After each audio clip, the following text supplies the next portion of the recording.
Terapia é coisa de maluco. Se você pensa assim como eu pensava, fica nesse episódio. Ele é pra você, À Frente Podcast.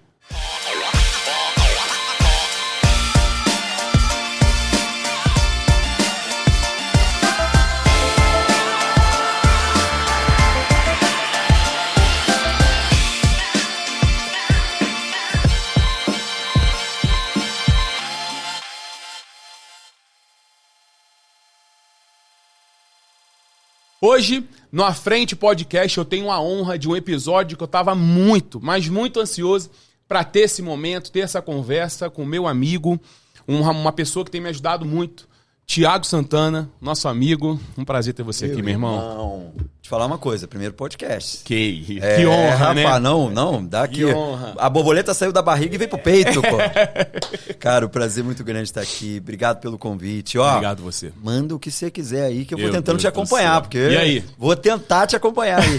Não, que isso. Pra mim é uma honra ter você aqui, Thiago. A gente tem caminhado junto. Eu era uma pessoa extremamente preconceituosa, né? Mas, antes de qualquer coisa, eu quero que você se apresente, fala quem você é, para as pessoas que estão aqui te vendo, te conhecerem e Beleza. saber, de fato, quem é o Thiago Santana. Então vamos lá, meu nome é Thiago Santana, eu sou pastor batista e psicanalista. Então, acho que isso já traz uns afluentes aí pra gente trocar uma ideia e durante o caminho, qualquer coisa e adereço. Mas no final das contas, eu acho que uma das coisas que define muito para mim e é muito importante é entender o quanto que na vida faz sentido ajudar pessoas. Sim. Eu acho que talvez se fosse resumir essa questão curricular, para mim isso faz muito sentido, assim, o quanto que dá sentido à vida de pessoas, o quanto que fazer sentido para a vida de pessoas e encontrar caminhos em conjunto nessa grande trilha que é a vida. Isso acho que é a grande base curricular. Então tudo que você se especializou, tudo que você estudou, tudo que você fez, Exato. O foco sempre foi ajudar alguém. Entender como a mente humana ela tem travas, ela tem situações onde as pessoas elas não conseguem sair do mecanismo, na rota, do ciclo vicioso que elas se impõem. E entendendo isso, claro, baseado até, porque, vamos lá, o cara que concede terapias, o cara que faz terapias precisa para si. Sim. Então você tem alguém que cuida de você. Precisa, porque senão o volume de coisas que você absorve... Pegar um Maurílio, por exemplo. Aí o cara fica como? Tem que ter um terapeuta, um psiquiatra, um psicólogo. Meio que por aí, irmão, meio que por aí.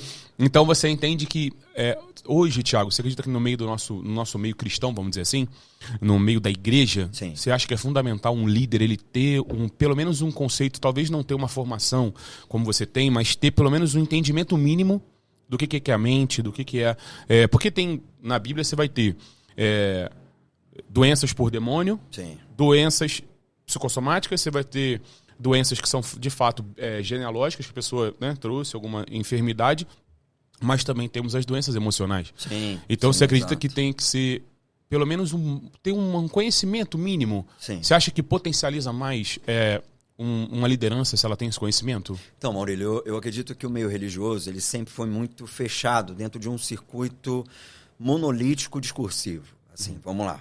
Quando você fala do meio religioso, só se pensa numa base, o espiritual. Isso durante muito tempo acontecia. É verdade. E aí você via, por exemplo, pensadores como um cara chamado Friedrich Nietzsche, que é um cara que aquela história do examinar tudo e reter o que é bom, ele fala uma coisa que faz muito sentido. Ele diz assim, o cristianismo se tornou um platonismo popular. E por que se torna um platonismo popular? O que é platonismo?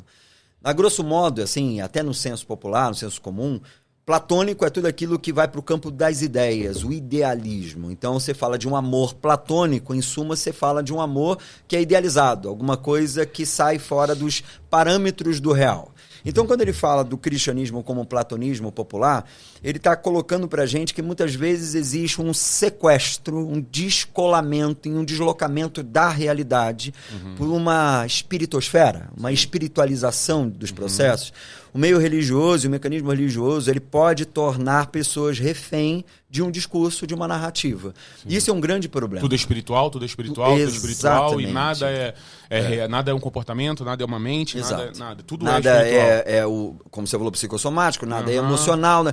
E aí, no final das contas, você pode sofrer situações e tentar encontrar mecanismos de exorcizar aquilo por meio de uma que é humano. Oração ou por meio... E não há problema em oração. Lógico, gente. Não há situação, problema em oração ou qualquer disciplina espiritual. A questão é que cada coisa cumpre o seu papel dentro de uma realidade. Então, vamos lá. Se você pegar na narrativa religiosa, que ela é muito fechada, eu estou dizendo dessa que é fechada. Essa narrativa religiosa fechada, ela vai criar o paraíso como o grande mecanismo de fuga das realidades atuais. Sim. Então, dentro daquela perspectiva de que o mundo está de mal a pior, que continue de mal a pior, porque assim o advento do Cristo acontece. O mundo vai de mal a pior. Um dos exemplos, e a fala, por exemplo, crística, é que o amor de muitos se esfriaria. Sim. Dentro dessa perspectiva, as pessoas englobam a ideia de que se o amor está esfriando, então é mais um denotativo de que, de fato, o Cristo está chegando. Sim. Só que, nesse aspecto da constatação de um amor que se esfria, a vida e a espiritualidade e a religião deveria ser um processo de contramão disso. Ou seja... Cara, se o amor está esfriando, o que a gente está fazendo a respeito disso? Sim. A gente não pode deixar essa coisa acontecer. Tá pegando fogo ali, vamos fazer o quê? Pô, a peteca não pode cair. Ou se fingir que não está existindo. Exatamente. Né? E às vezes parece que a gente tem um profetismo realizado pelos profetas do caos. Sim. Quanto pior, melhor. E aí foge. Há uma fuga das outras realidades disciplinares, multidisciplinares da realidade humana, como o emocional. Então, sim... hoje parece que há sim uma abertura maior dentro da religião, dentro da fé. E quando eu digo religião e fé, eu também estou falando do desdobramento de outras realidades de confissão religiosa. O entendimento de que, sim, as pessoas precisam cuidar do seu emocional. Sim, as questões não são apenas de opressão, não são apenas de manifestação demoníaca. Elas têm a ver com denotações da psique. Sim. E aí a psique é mais entendida, é mais estudada. Pra gente trazer um pouco mais claro para quem está ouvindo a gente, Thiago, entender, eu vou trazer uma passagem da Bíblia, eu não vou ler tudo, só vou ler uma parte, tá? Primeiro, Romanos 1, versículo 28. Quando ele... Eu só vou ler o final. E ele coloca assim, ó. E por haverem... Quer que eu espere? Andrezão? Pode ir? E por haverem desprezado o conhecimento de Deus, o próprio Deus os entregou a uma disposição mental reprovável. Eu não vou me afundar nisso. Sim. Mas você tem a outra vez... 28, André? 28. E eu quero mostrar, só pra gente trazer exatamente isso que você está falando, para as pessoas entenderem o quanto é importante, Thiago, a gente saber a hora de expulsar um demônio e a hora de exorcizar aquela pessoa na sua mente. Sim. Trazer, de fato, uma luz nas trevas dessa pessoa. Trevas e as dores, as dificuldades, porque trevas, se a gente for ouvir, a gente vai achar que é só as coisas que são demônio, né? Endemonizar aquilo que não é demônio.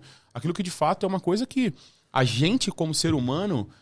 ela precisa... Romanos... Thiago, 1:28. André, 1:28. E entendendo que...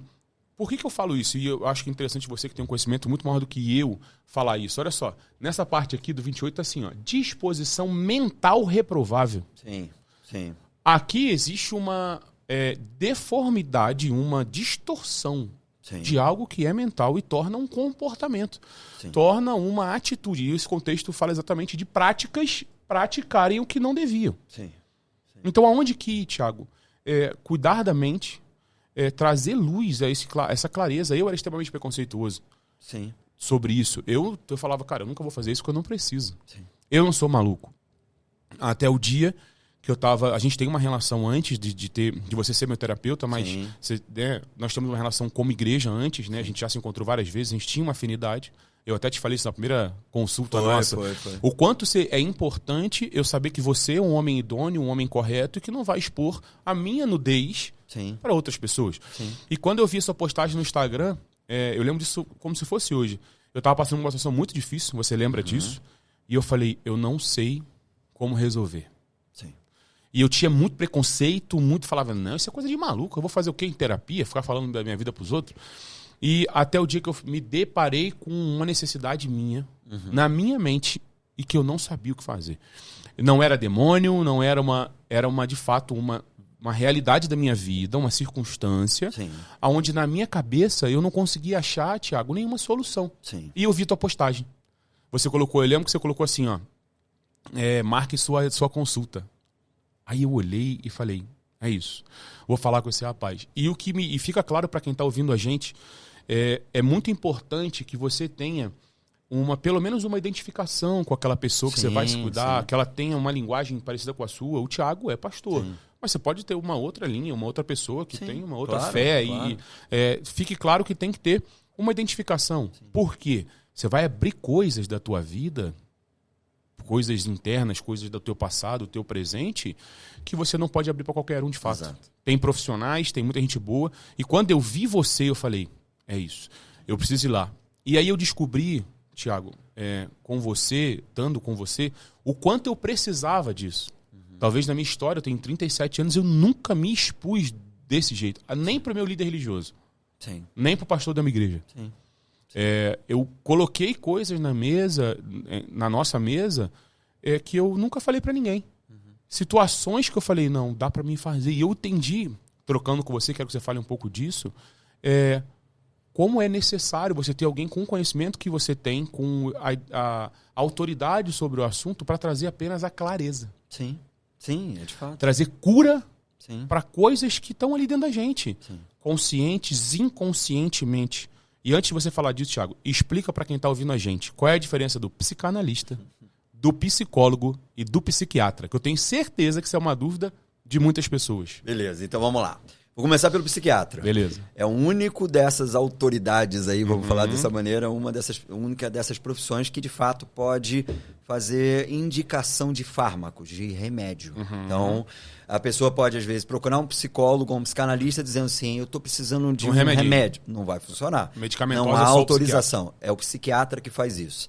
Na contrapartida, é muito difícil você imaginar, e isso não é nem porque a função dele não seria essa, um psiquiatra ouvindo você, ouvindo as suas dores e as demandas. Ele precisa de uma situação mais sucinta, entender, e aí ele vai trazer os fármacos para fazer resolver aquilo ali. E entender se aquele fármaco vai funcionar. Existe um ambiente de laboratorial, de teste, né? Pode ser que daqui a uns meses você mude, e as pessoas às vezes se decepcionam, dizendo assim, mas não funcionou.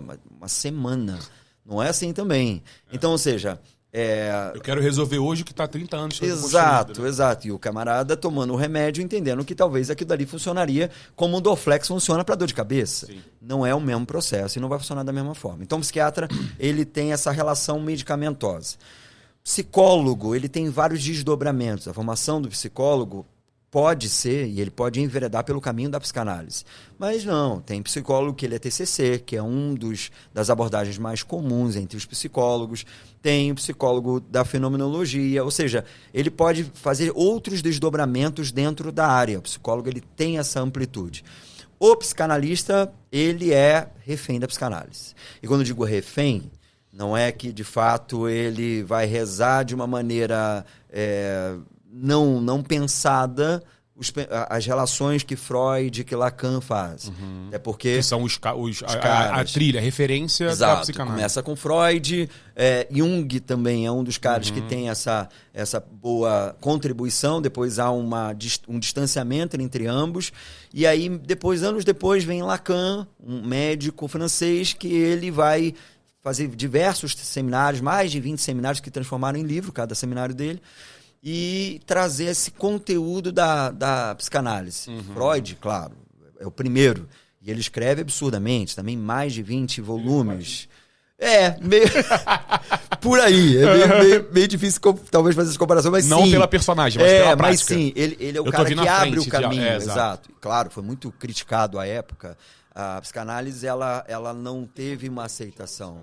Na história. mais os 80 anos, mais de 80 anos. Então é bem recente, né? 80, porque o Freud, 1911, não, mais, porque... Não, mais uns 100 anos, 100 e poucos anos.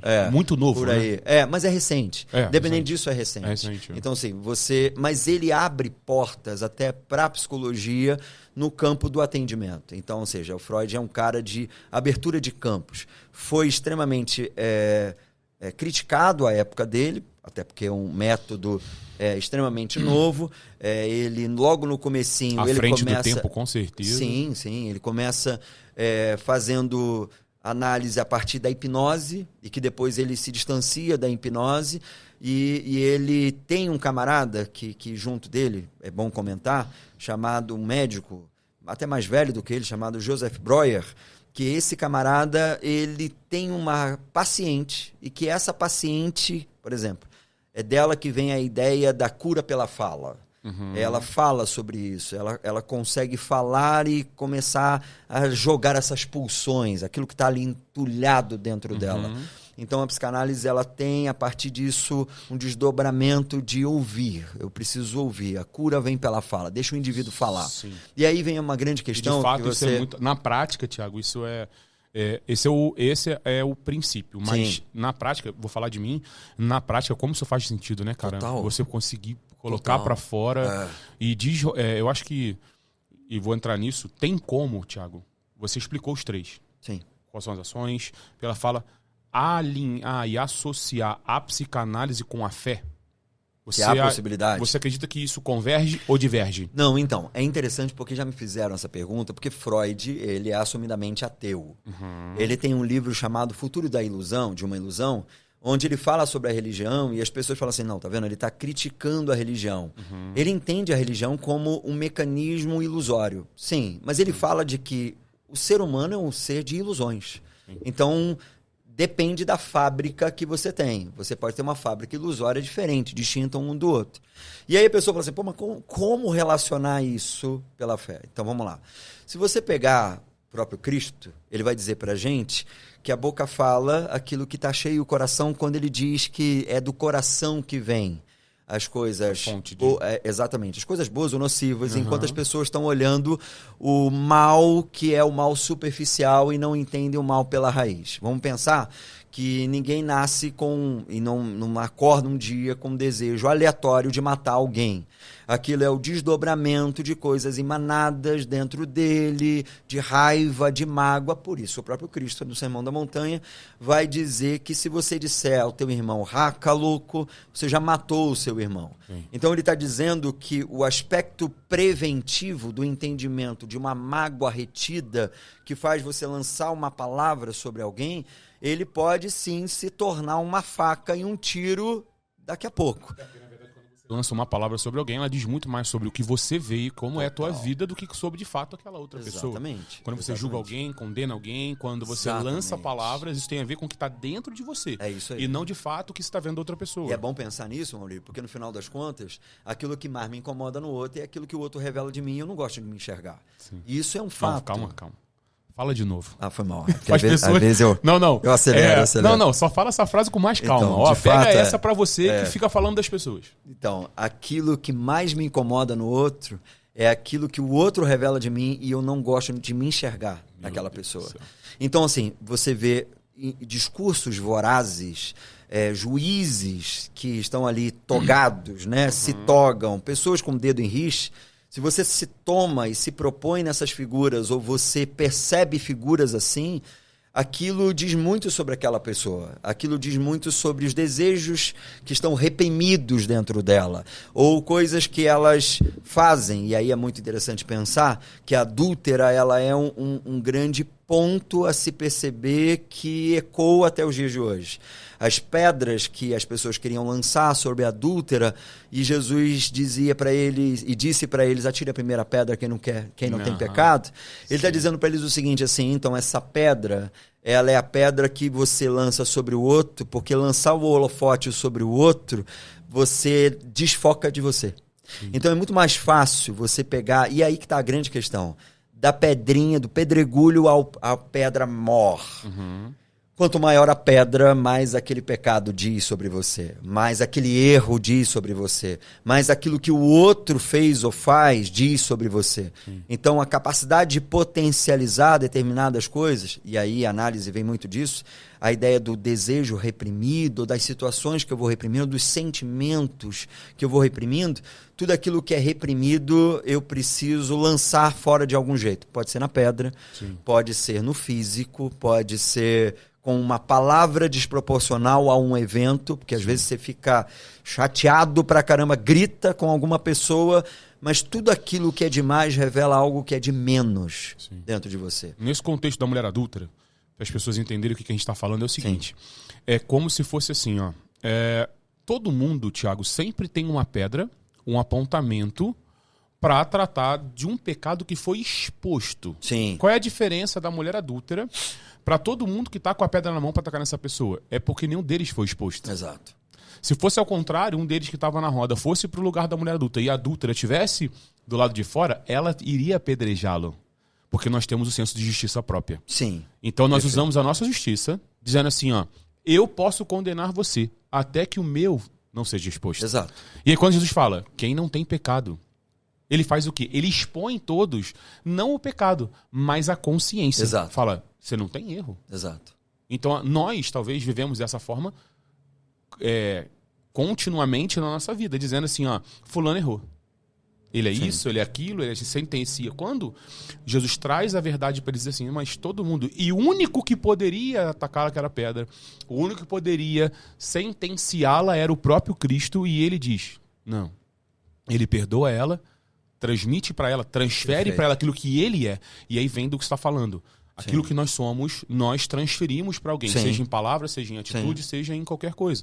E nós temos uma facilidade, Thiago, não sei se isso faz até coerência com a palavra, de sermos justiça própria. E a Bíblia vai dizer que a nossa justiça própria ela é como um trapo de imundícia. Exatamente. E isso, na mente, na psicanálise, como que a gente consegue, Thiago, equalizar isso entre o senso de justiça própria, que é como um trapo de imundícia, e aqui não vou entrar na teologia, mas vou trazer só uma colocação. Trapo de imundícia era o que na época, Thiago? Era pano de menstruação.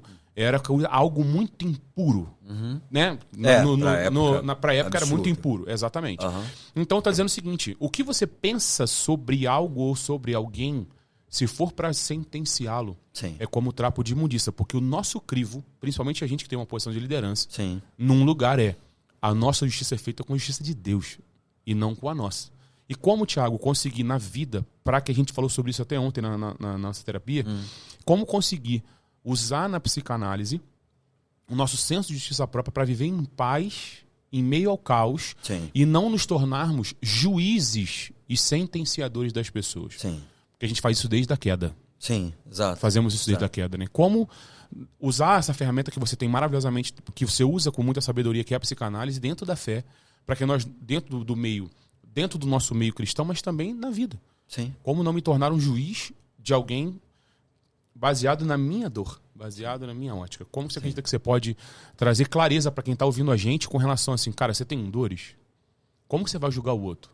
Baseado nas suas dores, que você não curou, que você não resolveu, que não trouxe clareza, e trazer a fé, alinhar a fé com essas coisas, para a pessoa viver uma vida em paz nessa terra e viver bem, vamos dizer assim.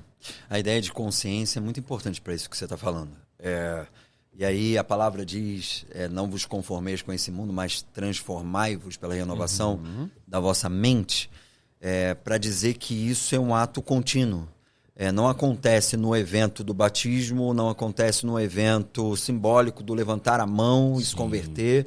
É algo contínuo. Processual. E aí dentro disso, da justiça própria, e aí por isso que eu vejo que a psicanálise ela pode muito bem conversar com a fé, e principalmente, Maurílio, naquele que é a chave interpretativa da Bíblia, que é Jesus. Então assim, tudo deve ser lido pela ótica dele. Deixa eu abrir até um parênteses aqui. Muitas vezes eu vejo pessoas que elas fazem um discurso veterotestamentário, um discurso do Antigo Testamento, que é um discurso de muito conhecimento. Entretanto, é um discurso que não se baseia na chave hermenêutica, a chave interpretativa que é o Cristo. Portanto, o camarada se torna um grande mosaísta. Ele é um grande... Ele usa legalista, né? Ele usa a lei, exato. Ele consegue surfar nessa onda com muito primor, e é uma onda que, como uma revelação, e a gente conhece que essa revelação é uma revelação progressiva, então, numa apresentação ainda, e vamos entender dessa maneira, tá, gente? Uma revelação ainda pequena de Deus. Sim. Jesus é a exata expressão do ser de Deus, o escritor de Hebreus vai dizer pra gente. Sim. Filipe questiona Jesus sobre mostra-nos o Pai, e ele diz, quem vê a mim, vê o Pai. Então a percepção do Cristo, ele traz aquilo que pode ser conhecido por Deus. Ele não é a totalidade de Deus, porque não caberia, mas ele é aquilo que a gente chama de kenosis, ou kenosis, que é o instrumento kenótico, o esvaziamento de Deus, que assume corpo, tabernacula, mora entre a gente, fica entre nós, passeia entre nós e ensina algo que muitas vezes as pessoas não percebem, que é ser humano de verdade. Essa é a grande pegada. E aí, voltando à ideia de justiça, Jesus vai falar sobre uma parábola de um homem que devia milhões, bilhões, trilhões, dinheiro para dedéu, nunca poderia se pagar aquilo. E aí o rei chama para que ele preste contas. Não tem como, ele não vai pagar nunca. E aí ele iria ser encarcerado. A questão é que naquele exato momento, um dos instrumentos muito importantes para o conhecimento teológico, que é a graça, acontece naquele momento. O rei concede graça ao devedor, e ele vai dizer o seguinte assim, então tá bom, você não tem como me pagar, não, tem misericórdia de mim, tudo te pagarei, não tem como pagar. Misericórdia, e a psicanálise é muito de se deter na palavra, misericórdia é a junção de duas palavrinhas, né? Miséria e cordes de coração, que é a ideia de coração. É colocar o coração, a passionalidade na miséria alheia. Miséria não é ter algo, miséria é não ter absolutamente nada. Pobreza é ter escassez, é pouca coisa. Agora, miséria é absolutamente nada. Sim. É uma condição de miserabilidade que ali é encontrada. Antes da pobreza. Total, assim, você não tem nada, não há nada na dispensa. E esse pedido de misericórdia que o indivíduo pede, o sujeito pede ao rei, é o reconhecimento da sua miserabilidade. Quando há um reconhecimento da miserabilidade, a graça entra em cena. E aí ele é perdoado. Então, tudo bem, você está perdoado. Num português mais simples, é a substituição de Cristo dos pecados na cruz, quando ele faz a substituição. Exato. Tá pago. Eu sou empático com você. Está consumado. Vou trocar de lugar com você. Exato. Está pago. Você não precisa... Então a gente está trazendo... Você está falando isso e é tão interessante que você pega um discurso mosaico, um discurso das leis do Velho Testamento, um líder, por exemplo, religioso que tem na sua mente, que talvez até a sua mente precise de uma expansão ou de um crescimento, um discurso mosaico sem... Como você falou mesmo da hermenêutica, passar pela cruz e trazer um discurso da graça. Sim. Porque a lei, Thiago, quem não tem esse conhecimento como de muitos líderes religiosos, hoje pastores usam isso, é muito mais fácil eu colocar você dentro de um curral e usar a lei para te manipular. Usar a minha justiça própria para trazer para você peso e condenação, dizendo, você não pode isso, você não pode aquilo, você não pode aquilo. Mas quando você traz para o discurso da cruz... Todas as coisas eu posso fazer. Exato. Mas nem todas me convêm. Exato. Então você traz... o que é mais fácil, Thiago, dentro de justiça? Trazer consciência do erro e colocar ele num curral e falar, não faça nada? Sim. Ou trazer para essa pessoa o conhecimento da graça e da liberdade e dizer, você é livre e você não faz por conta da tua liberdade. Sim. O que você entende, Thiago? Claro que, biblicamente falando, já temos a resposta, mas trazer um português mais simples para quem está ouvindo a gente, o que é mais fácil? O discurso da lei e das proibições ou o discurso da cruz? Porque a lei ela não é revogada em Cristo, ela é cumprida. Né? Ele cumpre as leis. Sim. E não quer dizer que as leis não existem. Sim. Porque a gente deixou de poder adulterar? Não. Deixamos de poder matar? A parada tá aí. Os 10 mandamentos, vamos dizer assim, os 10 mandamentos, eles são reais. Sim. Então, assim, o quanto dessa justiça, Thiago, desse entendimento até na nossa mente eu preciso ensinar para você a liberdade, não colocar você dentro de um curral onde eu posso te manipular, e vem dessa parte da justiça própria, e falar, cara, você é livre, e por ser livre você não vai fazer isso. Sim. Como que você acha que a gente pode trazer isso para a vida prática, para as pessoas no dia a dia que estão vendo a gente? Então, Eu preciso sempre que você me fale sobre, me puxe para não ser academicista. Exato. Senão eu vou... É porque o cara é... Não é por isso. É porque sim, às vezes eu vou... Ele tá se diminuindo aqui, mas o cara conversar com ele é... Não, pô. Mas sabe o que acontece? É porque o que você está falando, e a gente precisa fazer uma boa análise do fenômeno religioso. A religião como um fenômeno. E aí, gente, vamos entender isso numa análise social da psique, o quanto que a religião ela serve como instrumento de controle. Instrumento de poder, tá? Isso na história da religião. Total. Sim. Isso desde sempre. Ela era um instrumento de controle ao bel prazer de um discurso político do império, por exemplo. Então você tem várias funcionalidades da religião no discurso da sociedade. Isso começou na Igreja Católica, Tiago, lá atrás. Sim, e que aí que tem a grande questão. Vigora-se a ideia de que a Igreja Católica, durante tempo, fez isso e depois libertou. Não, só mudou o cetro. O poder, a modo de operar. Exato. Aí saiu do católico, foi para o evangélico, vai para as várias vertentes religiosas. Então, ou seja, só muda o cetro, o poder. Porque, na realidade, muitos se servem e muitas lideranças se servem como instrumento de poder. Mesclando com aquilo que você falou, é muito mais complicado você dar às pessoas consciência, fazê-las pensar e elas retornarem, às vezes, com os mesmos carrapichos, vamos dizer assim, e você ter que trabalhar aquele processo. Então, muito mais fácil você usar a religião como instrumento de controle, de poder. Porque, na realidade, Maurício, vamos lá, o poder é algo que sempre foi desejado e é desejado pelo ser humano. Numa análise, assim... Começando lá em Lúcifer. Exato. E aí você tem a percepção disso em Caim, e todos eles vão ter instrumentos dessa relação de poder. O mundo em Gênesis 6, instrumentos de poder, a relação de controle, figura, a relação de poder está sempre ali vigente. Sim. E isso daí, tem um camarada, um pensador, e aí, antes de falar de pensador, eu gosto de dizer que Jesus é a chave hermenêutica do Antigo Testamento, da cultura, da literatura, de tudo. Então, ler qualquer lugar e qualquer pessoa é ler baseado no Cristo. Michel Foucault, ele tem um livro chamado História da Sexualidade, vários volumes. O primeiro livro, História da Sexualidade, ele vai falar sobre o sexo a sexualidade na era vitoriana. Então, ou seja, na época vitoriana, você tinha umas normas absurdas. Eu vou usar só um dos exemplos, que eram aquelas roupas que usavam, que a rainha Elizabeth, a Vitória, na época vitoriana, a rainha da Inglaterra usava, e na época medieval era muito comum, né? Sim. Espartilho, aquele grande vestido, cobria tudo e as pessoas não viam absolutamente nada, nem um ombro da mulher. Sim. Então, isso era um instrumento de pudorização. Então, é necessário ter o controle sobre o sexo.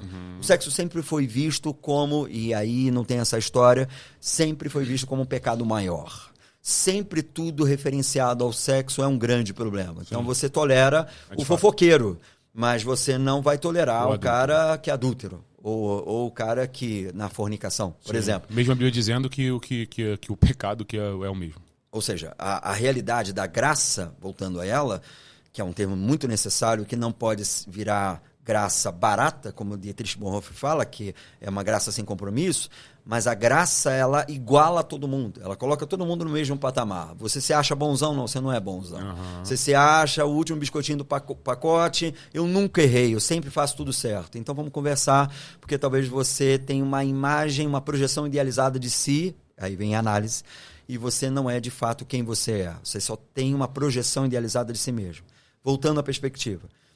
O instrumento de poder, de acordo com Foucault, é necessário para tornar os corpos dóceis. A gente fala de uma sociedade que é baseada numa sociedade disciplinar. Eu te disciplino. Sim. Eu coloco normas, eu coloco regras para ter você no controle. Foucault fala sobre uma sociedade panóptica, que era o quê? Pan, totalidade, óptico, divisão. Ou seja, onde tudo seria visto. Tudo seria visto. Então, você teria uma prisão onde no meio existe uma torre e ao redor você tem os prisioneiros. Ou seja, essa torre é toda espelhada, então o prisioneiro está sendo vigiado em todo o tempo. No vigiar, a pessoa pensa, eu não posso errar, porque tem alguém me vendo. Sim. O Capital Inicial tem uma música que diz assim, o que você faz quando ninguém te vê fazendo, ou o que você queria fazer se ninguém pudesse te ver? A grande questão é que nós estamos diante da culpa e da vergonha. A culpa, ela é distinta da vergonha. Se você pegar o texto do Gênesis, no capítulo 3, a primeira percepção que o homem e a mulher têm não é a percepção de culpa, é de vergonha. Sim. E viram que estavam nus. Sim. Então, o olhar do outro, ele vem antes, e isso dentro da realidade humana, da existência humana. O olhar do outro vem antes da minha percepção do erro diante do sagrado. Então, você viu eu fazendo o erro. Então, isso me trouxe a vergonha. E, às vezes, eu não me comovo a fazer o certo pelo certo. Mas porque você está me vendo. Sim. Porque o Porque seu tem alguém te olhar vendo. está sobre... Exatamente. Até que muitas pessoas usam até dentro da nossa fúria religiosa, que é que o Espírito Santo está dentro de você e quando você faz, ele está vendo. E aí tá essa consciência de que tem alguém tomando conta de você. Exato. Tiago, quanto é importante, dentro até da terapia, da psicanálise, eu vou usar terapia como uma palavra mais fácil, Sim, pode. trazer consciência do cara que ele é livre. E eu vou trazer uma realidade de hoje, depois Sim. você acabar de falar isso, quanto ele é livre e por ser livre, Exato. mas ter um mediador, que é a sua vida vivida em Cristo. E hoje a gente vai falar, quero que você fale disso, a nossa vida, como está sendo feito hoje na internet, e muita gente dizendo assim, meu corpo, minhas regras, eu faço o que eu quero, e isso trazendo para o poder que é, eu tenho o poder de fazer o que eu quero. Sim. Que é o humanismo, que é o homem no Sim, centro das coisas. sim. E a Antropocêntrico. gente sendo como pessoas de Cristo, pessoas que são cristãs, isso não quer dizer evangélico, tá? Quer dizer todo mundo aquele que crê Sim. em Cristo. Sim. Né? Porque as pessoas acham que quem vai ser salvo é só os evangélicos. Não, de Mas forma aquele que alguma. crê e confessar será salvo sem a teologia, né? Que o meu irmão é calvinista. Eu, caramba! Depois vão ter discussões. Não. Trazendo para isso, dizendo assim, você é livre. Sim. Mas por ser livre, a consciência de liberdade é o que eu quero fazer com a minha liberdade. Sim. E trazendo para a realidade de hoje é meu corpo, minhas regras, eu posso ter relacionamentos, poligamia, eu posso ter várias mulheres, eu posso ter vários homens, eu posso fazer o que eu quiser. Até onde vai, Tiago, agir nosso papel de ensinar as pessoas a liberdade verdadeira. Sim. E era por ter consciência de liberdade, viver uma vida pautada em uma estrada. Sim. E aí a estrada que eu quero dizer são duas. Cristo e a vida humana. Perfeito. Como homem tendo o poder de si para fazer o que ele quer. Sim. E a gente vê hoje uma depravação em todas as áreas. Sim. Começando pela família, Sim. e aí vai a distorção total aí, que tem a ver até com a escatologia, tem até a ver com o tempo da palavra. Mas, trazendo para a realidade, esquece sobre isso, sobre essa teologia, vamos falar da vida. O quanto o cristão livre, na estrada de Cristo, e quanto uma pessoa livre, mas com o poder nas mãos de fazer o que ela quer. O que você entende, o que a gente pode falar sobre esse assunto? Sim. Ser livre em Cristo, e ser livre na pessoa, mas fazer o que eu quero, minha depravação, e usar a minha liberdade como poder humano para fazer o que eu quero. Então, liberdade, ela precisa ser entendida como estado de consciência. Liberdade não é algo externo, como muitas vezes as pessoas acham. Dá um exemplo. Uma pessoa presa, já que a gente falou de prisão, ela pode ser livre quando ela chega à consciência de todos os erros que ela cometeu, todos os percursos incoerentes da sua existência, e ela está enclausurada Por conta disso. Por conta disso, chegando à consciência de tudo aquilo que ela fez e ela se tornar livre. E aí eu repito, liberdade é um estado de consciência. Não é um lugar. Não é um lugar. É uma percepção de si, da sua experiência pessoal. Por isso que quando eu te falei da culpa, a culpa é necessária. O sentimento de culpa que é o problema. Porque o sentimento de culpa é a prorrogação de um processo que ele tem limite. Eu preciso reconhecer o meu erro. Preciso saber o que eu fiz. Sentimento preciso me de culpa, então, arrepender. Tiago, é perpetuador. Exato. É perpetuar aquele... Entendi. É ficar daqui a um mês dizendo... Culpa Maurílio, errei. desculpa. Sentimento de culpa errei, vou com a caçador e não vou mudar. Exato. Então, a culpa, ela traz clareza e mudança. O Sim. sentimento de culpa traz aprisionamento. Exato. É um exemplo que a gente pode usar. Eu quebro a caneca e eu te peço desculpa. Eu errei. Eu quebrei a caneca, fui descuidado. E aí eu pedi desculpa, me arrependi, reconheci meu erro, você me perdoa. Entendi. Daqui a um mês, daqui a 2 meses, a gente se encontra, eu volto a falar da caneca e diz, pô, Maurílio, me perdoe. Sentimento de Aquela culpa. caneca, exato. Há uma culpabilidade. E é isso que vai adoecendo a existência. Por isso que em todo momento o evangelho, e é por isso que terapia e evangelho, a gente vai lá e cá, porque eles se conversam de maneira muito absurda. Exato. Porque se conversa absurdamente. Nenhuma condenação há para aqueles que estão em Cristo Jesus. Existe um modus operandi. Paulo inaugura um modo vivendi que não é mais o modo vivendi adâmico. Ele vai dizer ser em Cristo. É um outro modo vivendi, é um outro panorama existencial, é o ser em Cristo. E isso é muito importante no reconhecimento de que você tem um novo panorama de ser. Quando um dos textos, vamos lá, muito recorrentes e que se usa em camisa, adesivo, todas as coisas contribuem para o bem daqueles que amam a Deus. Daqueles que são chamados segundo o seu propósito. Sim. A grande questão é que as pessoas param no primeiro patamar, eles entendem aquilo para talvez fazer uma certa letargia, alguma coisa para agir sabe, como se fosse uma dormência para a dor. Todas as coisas contribuem para o bem daqueles que amam a Deus. Deixa eu adormecer minha dor. Lindo. Sim. E aí vira uma coisa muito romantizada. Como se não tivesse a dor. Exato. Você precisa lidar com a dor e entender a segunda parte do texto que diz chamado segundo o seu propósito. Pô, mas peraí, que propósito é esse? Filosofia, teologia, psicologia, os caminhos da terapia falam e as pessoas buscam propósito. Então o propósito está em todo o modo de pensar humano, do questionamento humano. O que é propósito? E qual é o propósito? E aí a segunda parte do texto vai dizer. Porque aqueles que antes conheceu, os predestinou, e aí não tem a ver com salvação, Sim. Tem a ver com a percepção existencial, predestinou a ser a imagem do seu filho, primogênito dentre todos os irmãos. Então, a lapidação de um processo existe uma referência. Quem é essa referência? O Cristo. E aí, o modo crístico entra em cena. Vocês farão obras maiores do que eu. O campo de abrangência, pela quantidade de pessoas, é maior, mas aí você entende que existe um desdobramento de uma comunidade messiânica que se identifica com Cristo e se faz extensório dele. É a extensão dele para tudo quanto é lado. E aí, dentro dessa percepção, voltando a isso, quando a gente fala sobre culpa, as pessoas precisam assimilar que elas estão erradas. A liberdade, ela vem pós essa percepção, assim, ok, eu me libertei das correntes. Por isso que o sentimento de culpa vai te acorrentar. Sim. Por isso que o sistema religioso, ele fomenta muitas vezes o sentimento de culpa. Ele precisa do apedrejamento. Quando a gente fala do ambiente farisaico, a gente fala como se isso fosse algo cronologicamente distante. A gente age com o fariseu com um certo esnobismo cronológico. Mas, na realidade, o fariseu ele é muito mais presente no dia a dia, no cotidiano, do que qualquer outra coisa. A pessoa que está na igreja, ela não... Exatamente. O comportamento é farisaico. E aí, no final das contas, você tem pessoas, que é aí que eu creio que, quando a gente fala de liberdade... E a liberdade da rede social, a liberdade do meu corpo, minhas regras, a liberdade da lacração. Então você tem um ser que ele sai de uma sociedade disciplinar para uma sociedade de desempenho. Essa sociedade de desempenho eu preciso postar e demonstrar que eu sou algo absolutamente maravilhoso, vivo algo extremamente desejado, porque o Lacan vai dizer isso. Desculpa te cortar, Thiago, mas muita gente que tem sentimento, trazendo para essa liberdade de que meu corpo, minhas regras, eu faço o que eu quero, são pessoas que têm ainda, na maioria que você vai conversar, elas trazem o erro como se fosse certo. Elas não têm consciência da culpa.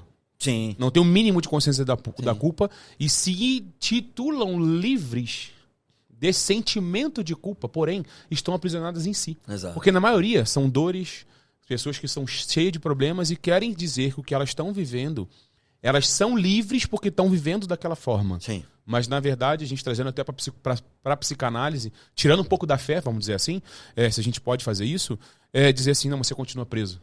Sim. Porque as suas ações, o seu comportamento o que eu faço moralmente errado, eticamente errado, quebra todos os princípios, mas eu sou livre porque eu faço o que eu quero. Talvez me explica mais ou menos se a consciência da culpa onde está ali filosoficamente, liberdade não é fazer o que quer. Não é e de novo, tirando teologia, como você colocou, tirando teologia de cena. Sim. Se você for pegar várias realidades filosóficas, Immanuel Kant, o próprio Heidegger, liberdade não é fazer o que você quer.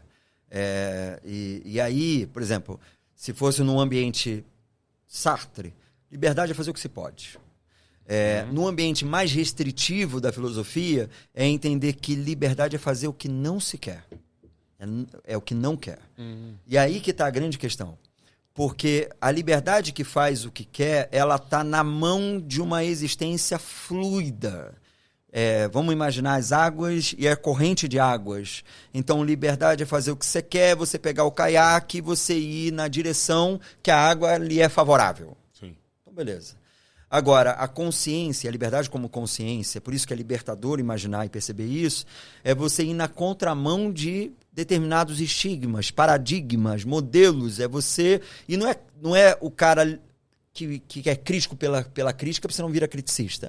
Mas é o cara que faz aquilo que não é possível ser feito.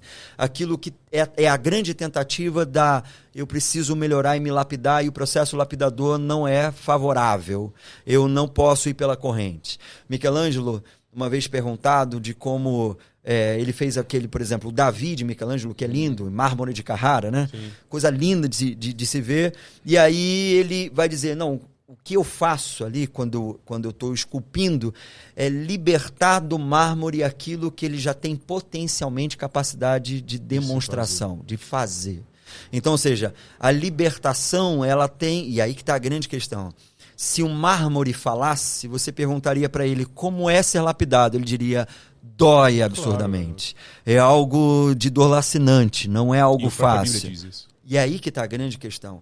As pessoas elas estão procurando cada vez mais uma sociedade de desempenho, porque essa liberdade performática, essa liberdade que é discursiva, que é narrativa, ela só está à procura de likes, ela só está à procura de compartilhamentos, de pessoas que estejam ali favoráveis para você sendo seus seguidores. Agora, quando você vai na contramão existencial, é você parar com a pessoa que é o juiz, que é o cara da justiça própria, voltando à cena, e você dizer para ele assim, ok, te incomoda tanto. E o que isso que te incomoda tanto diz sobre você? Por que esse espelho te dói ser percebido? Porque no final das contas, de novo, a referência de si... Maurílio, se a gente se arrumar direitinho, gente, de verdade... Tem tanto problema em vocês, você não precisa ficar vigiando a vida dos outros, cara. Se parar e se arrumar direitinho, não vai dar tempo, cara. O lance é que muita gente precisa... O cara precisa vigiar a vida alheia dele, a vida alheia e não a dele, porque a vida dele se torna uma monotonia, porque ele não se reconfigura, ele não se reavalia. Então, a vida instigante do outro, porque o outro está nos atropelos, tentando acertar, tentando refazer essa existência ali, que ela tem as suas circunvoluções, tem as suas brigas internas, tem o seu nascer e morrer, que é necessário, tem aquela coisa da dinâmica existencial, que tem altos e baixos. Isso incomoda os espectadores da existência. Agora, quem vive a existência como Pedro, que diz em dado momento, tu és o Filho, tu és o Cristo, o Filho do Deus vivo. E aí é ovacionado, vamos falar assim, no superlativo, pelo próprio Cristo, dizendo, rapaz, você chegou num status incrível, cara, você está sensível ao Espírito... Mas segundos, minutos depois, está dizendo, não fala esse negócio de morte, que essa parada não tem nada a ver, Jesus, esse negócio... Pô, arreda de mim, Satanás. Mas essa existência, que ela tem os seus altos e baixos, como a existência de Pedro, é a existência que comunga com os seus próprios fantasmas e sombras e quer resolver-se. Porque é o camarada que diz, eu vou morrer com o Senhor, mas na oportunidade, diante do tribunal instaurado sobre Jesus, não pensou duas vezes ao salvar sua pele, pô. Não, você estava com eles. Tiago, é tão forte o que você está falando, que a pessoa... A gente precisa entender isso.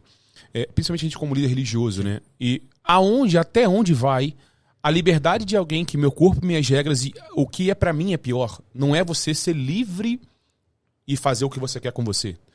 É você trazer condenação, trazer culpa pra quem não tem a mesma liberdade pra você e não pratica aquilo que você pratica. E vem pra lacrosfera, que é lacrar aquele outro que não faz aquilo que eu faço. Exato. E dizer pra você que você não é livre porque você não faz aquilo que eu faço. e querer trazer peso, culpa, e aí também tem a nossa parte religiosa, que nós fazemos isso dizendo que quem tem esse comportamento de meu corpo, minhas regras, vai pro inferno ou vai para não sei o quê. Não respeitamos de fato as liberdades de cada um. Sim. Eu aprendi isso, Thiago, e acentuei isso com você, estando com você, que é o seguinte, meu irmão, aqui o caminho, eu uso isso na fé, o caminho de Cristo é esse aqui, ó. Se você não quer fazê-lo, você quer ir pelo caminho da... Vou dar um exemplo prático. Viver em santidade. O cara não quer. O cara quer se embrenhar no pecado. Mesmo estando na igreja. Na sua igreja não tem isso? Que isso. Não quer andar em santidade. Eu entendi, Thiago, e aprendi o seguinte. Eu não posso falar para esse cara e usar meu conhecimento para trazer ele prisioneiro. Eu tenho que falar, meu irmão, o caminho é esse. Quem tem que escolher esse caminho é você. É isso. Eu aprendi, e você me ajudou muito nisso, e a gente conversou muito sobre isso, a vida do outro, eu não tenho controle sobre ela. Não quer dizer que eu não tenho responsabilidade sobre isso. Não tem que dizer que eu não posso dizer, meu irmão, olha só, isso aqui tá errado. Sim. Mas não sou eu que digo. Que é isso que eu acho que as pessoas perderam o senso hoje. Onde o juízo sobre elas tem a ver com as suas práticas, não com algo maior. Sim. Algo maior que algo que é Cristo. Sim. Então hoje, como que eu trago um entendimento para um jovem que está vivendo em fornicação, prostituição ou masturbação? Eu falo, meu irmão, olha só, eu entendo a sua dor, eu já tive a tua idade. Isso eu faço sempre com as pessoas que eu cuido, com os jovens que me procuram. Eu entendo a sua dor, só que essa escolha, quem vai ter que fazer é você. Sim. O caminho é esse, Jesus é isso. O evangelho é isso. Eu não tenho condições, Thiago, e você que me ensinou isso, de trazer e de me preocupar com a decisão que a pessoa vai tomar diante dessas exposições. Sim. E eu aprendi, Thiago, a respeitar a pessoa que fala meu corpo, minhas regras. A pessoa que escolheu ter uma relação homoafetiva. Eu aprendi a respeitar isso. Mesmo sabendo que a Bíblia diz que é errado. Maurílio, a Bíblia é desatualizada, a Bíblia é descontinuada. Para você pode ser. Se você não quer viver isso, tá tudo bem. Mas também não queira ferir a minha liberdade. Que eu acho que é esse ponto que as pessoas hoje não entendem e usam a internet para isso. É querer imputar por força ou por ódio. Sim. Tem hoje está esse negócio do amor e ódio, né? Sim, Bolsonaro e Lula, essa coisa toda maluca de esquerda e direita, de vermelho e verde, amarelo, trazendo para o seguinte, eu respeito você. Qual é a sua escolha? Tá tudo bem. Agora não quero dizer que a minha tá errada. Porque se eu não digo que a sua tá errada, porque tem um nível de consciência do eu.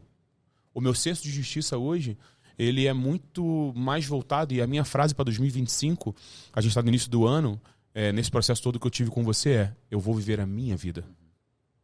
Esse projeto do podcast, ele é uma decisão minha de viver a minha história, de cuidar do meu casamento, que tive várias intercorrências suas que me ajudaram a ter uma clareza. Porque eu tive o quê? E você sabe disso, você pode confirmar isso, consciência da minha culpa, dos meus erros, das minhas falhas. Eu parei de olhar para fora e comecei a olhar para dentro.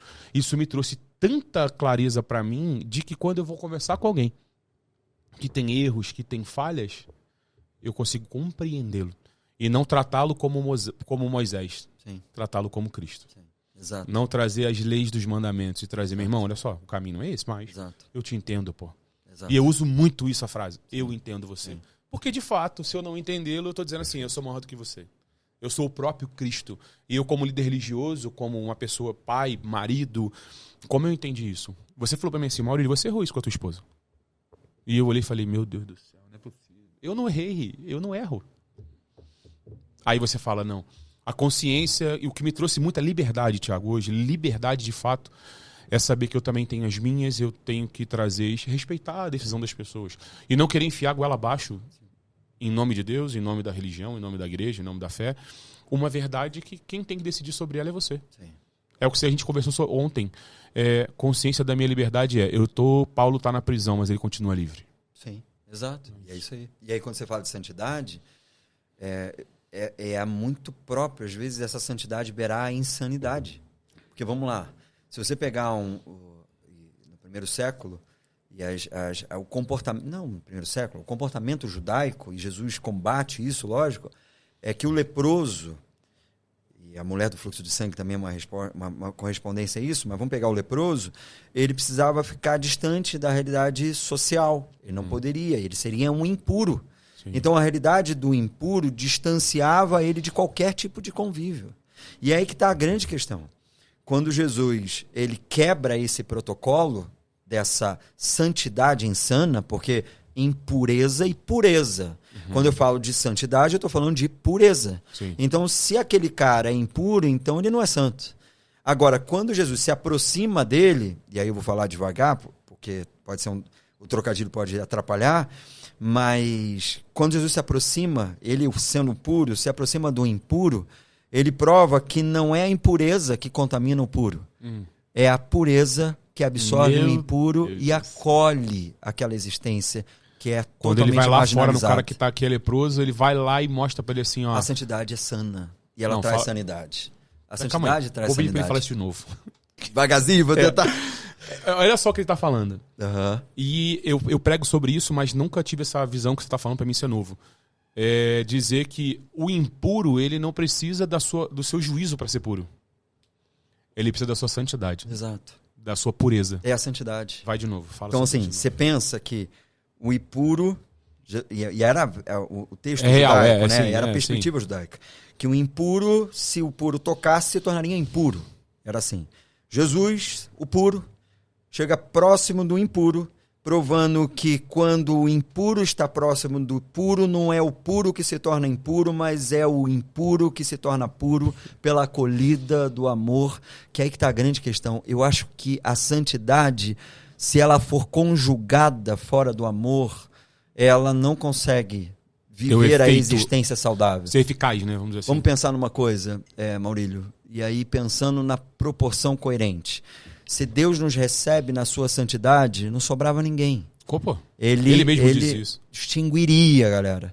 Agora, ele nos recepciona no seu amor, e o seu amor reformula a nossa existência para que a nossa santidade seja sana, haja sanidade.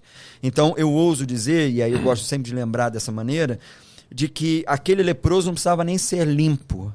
Só da proximidade de Jesus e da acolhida dele, ele já foi totalmente transformado numa existência que era vazia de sentido porque não havia sociedade. Sim. E quando eu ele era vejo excluído, né? Ele era totalmente ele era excluído. alguém além daquele círculo social, Totalmente. né? Sim. E aí você pensa, Só da proximidade de Cristo, ele já rompeu muitas barreiras de ter Reformulou. chegado perto daquele cara. reformulou. Por isso que, vamos lá, Vamos trazer, ilustrar, a gente é pregador. Cada passo dele foi quebrando uma barreira na mente do leproso. Total. Porque a sociedade Total. inteira, ele já se É isso sentia aí. excluído por ser isso aí. leproso, né? Por isso que verdade, e quando se fala de verdade, verdade ela não é um conhecimento teórico, não é um substrato de pensamentos, ela não é normas e regras. Verdade é uma pessoa. Conhecereis a verdade e a verdade vos libertará. Se o Cristo vos libertar, verdadeiramente sereis livres. Então vamos lá. A palavra verdade, no conceito original, é aletheia. E aletheia significa desvelamento. Então desvelamento é o quê? Tirar o véu. Sim. Então, ou seja, quando ele tira o véu, ele expõe o ser humano à sua realidade. Volta a Adão e a Eva. A percepção da nudez está naquela coisa do tipo, eu preciso coser para mim folhas de figueira, preciso coser roupa, porque eu não posso me tornar tão exposto. E fato, é isso que a gente faz. Porque na exposição existe um julgamento alheio. Na exposição de quem eu demonstro ser na integridade, De verdade, né? fora das máscaras sociais, que elas são necessárias e necessárias a ponto de você precisar utilizá-las sim, mas não se confundir com elas no sentido de que eu sou isso. Mas, no fundo, as pessoas elas não conseguem dizer quem elas são por medo da reprimenda, da vergonha, da percepção do olhar do outro. O olhar do outro é um olhar de registro de juízo. Porque a minha justiça própria é baseada numa esfera e numa meta de santidade, de novo, insana. Inalcançável. Inalcançável, impossível. Aí gera, para muitas mentes críticas, o crítico pelo criticismo, que aí a gente está falando e apregoando uma certa liberalidade, liberalzão, e no final das contas não é isso. Sim. A ideia é de você ter compromisso com sua consciência. E você parar e perceber que essa liberdade que lhe aconteceu de dentro para fora. Ele não muda um camarada na superfície da existência. Ele muda- É de dentro, essa estrutural, questão né? total, pô. Ele vem como ele criou o mundo e as coisas foram nascendo e brotando. É assim que ele vai fazendo. ele vai Processualmente, né? Não... Total. E aí, Maurílio, é aí que o circuito religioso, voltando àquela percepção anterior, ele é muito mais disciplinar, um registro de poder e de controle, porque tendo controle sobre o outro, eu consigo dizer para eles quais são as normas. Sim. E aí que está a grande questão. Você tem os disparates, tem os normativos, os legalistas, os criadores de lei, onde os registros são extremamente fechados e inalcançáveis, do tipo, vocês atam fardos maiores que nem vocês conseguem suportar, então a história só se repete. A história só se repete. E do outro lado, a pessoa de que eu tenho as minhas próprias regras e que vai para o outro campo, mas você vive em sociedade. No contrato social da existência da sociedade, você se comunica com o outro. Você precisa ter o outro. E aí eu queria trazer uma percepção, que é uma percepção analítica mesmo, terapêutica, mas que conversa também com a fé. Que é a distinção entre o eros e a necessidade do eros na existência, mas o eros tá hoje... Gente que não sabe o que você está falando. Então, desculpa, eu vou falar, perdão. Eros, quando a gente fala de amor... Isso. Você tem vários desdobramentos de amor. Obrigado, Maurílio. Verdade. Me ajudou, me botou aqui. O amor tem vários desdobramentos. Você tem o amor ágape, que é o amor que nós chamamos que é o amor incondicional, que é relacionado ao amor de Deus. Amor filos... Sim. Quando você fala de filosofia, amor à sabedoria, é um amor de amizade, de amigo. Então, existe um amor filos entre nós. Você tem o amor sorge, que é um amor de família. E tem vários outros, não são só 4. Dentro do grego existem várias outras possibilidades. Mas esses são mais conhecidos. E, por fim, o amor eros, que é o amor relacional entre um casal. Então, existe o amor erótico. Ali, erótico, sim. Quando você fala do erótico, e aí que está a grande questão, a pessoa pensa só na relação sexual, na cama. E no final das contas, o eros, ele é necessário para todas as relações do casal, da pessoa que se relaciona. E aí eu vou fazer distinção dentro daquilo que inicialmente eu queria dizer. Porneia e o eros. Você falou de pornografia, falou de masturbação, e às vezes a ideia de masturbação se refere muito e desloca muito ao caminho da pornografia. Sim. Cada vez mais... Explica o que é porneia, pessoal. Entendeu? Porneia é a relação com impureza, a relação sexual impura. Isso. Mas no final das contas, e aí eu vou trazer mais ainda, tentar aprofundar um pouquinho mais isso. Mas vamos lá. Toda relação pornográfica é uma relação de si para si. Não há uma relação... Eu sou suficiente. Total. Tanto é que a pessoa que consome os vídeos ou consome as fotos, as imagens, ele se encontra diante de um vídeo e ele percebe alguém que tem uma performance sexual, mesmo que tenha vários takes, mas uma performance sexual... Que não é real, imaginário. Não é, totalmente imaginário. De 1 hora. Rapaz, tu olha aquilo, é inumano, isso não existe. Inalcançável. Mas dentro da percepção de quem vê, o camarada se desloca e se sequestra para o imaginário. Ele é o cara diante daquela mulher maravilhosa, bem delineada, e ele se percebe dentro da masturbação, fazendo aquilo com aquela pessoa. E no imaginário, não foram segundos. Sim. Foram horas a fio. Um tempo. Existe toda uma performance imaginária. Só que a relação pornográfica como eu disse, uma relação de si para si, que não há o deslocamento de ninguém, do outro. Não existe corpo alheio. Só existe a manutenção do seu próprio corpo. A fricção do seu próprio corpo, de si para si. E aí, quando a gente fala de prazer, não podemos associar prazer e gozo à felicidade. Sim. É apenas um momento de prazer. Sim. E aí vamos para o eros. O eros é a relação com o outro. É o relacionamento. Thiago, uma pergunta. Você pode cometer a porneia, esse prazer sozinho, mesmo estando casado numa relação sexual, num ato sexual com 2 pessoas, sem pensar na sua esposa, por exemplo? Então, sem pensar na... da pessoa... Eu tenho o meu prazer sem pensar na minha mulher. Por exemplo, é uma pergunta, tá? É uma dúvida real minha. Sem a tua mulher presente. Não, vocês dois juntos, tendo relação sexual naquele momento, no ato. Sim. Isso acontece muito, até porque eu já participei de muitas palestras de casais, de ver casais dizendo, a minha esposa, dizer, eu não tenho prazer com meu marido há anos. Essa parte essa cumplicidade entre o casal e entendendo que o homem e a mulher são peças criadas por Deus para ambos darem prazer um ao outro. Sim. Talvez não vai ter essa palavra porneia na concepção do pecado, do erro. Mas você pode ter uma relação sexual com a sua esposa ou sua esposa com o seu marido e só um dos dois ter prazer. Isso entra nessa Cabe dentro disso do cara não pensar na sua esposa, por exemplo. Não perguntar, não conversar com ela. Você acha legal? O que você gosta? O que você não gosta? E tem casais que estão 20 anos, 30 anos casados que tem esse problema. Sim. Trazendo assim, eu não me preocupo com você. Eu só estou preocupado em mim. É como se você estivesse se masturbando. Sim. Cabe isso ou não? Então, não Nesse talvez sentido... na percepção da masturbação. Sim. Mas cabe numa relação... No prazer do indivíduo. Narcísica, sim. Ou seja, volta e eu sou o centro dessa relação e eu preciso do prazer ovacionado, focado, percebido em si, pra mim, e não tem o outro. Entendi. Então, assim, claro que o erótico se perde aqui, porque é aí que vem a questão. Eu entendi. O Eros, ele precisa do corpo alheio. O Eros, ele tem um deslocamento do corpo até na posição sexual que a pessoa ali se adequa. Talvez algumas pessoas vão achar estranho, né? Esse discurso aqui agora. Mas é a questão de que eu preciso de ajustes. Sim. E o ajuste me faz realizar uma boa ou não desenvoltura. Eu me aplico dentro da questão saudável do erótico. Sim. Eu me aplico, eu tenho uma relação com o outro. Hoje existe uma agonia dessa percepção erótica, do Eros.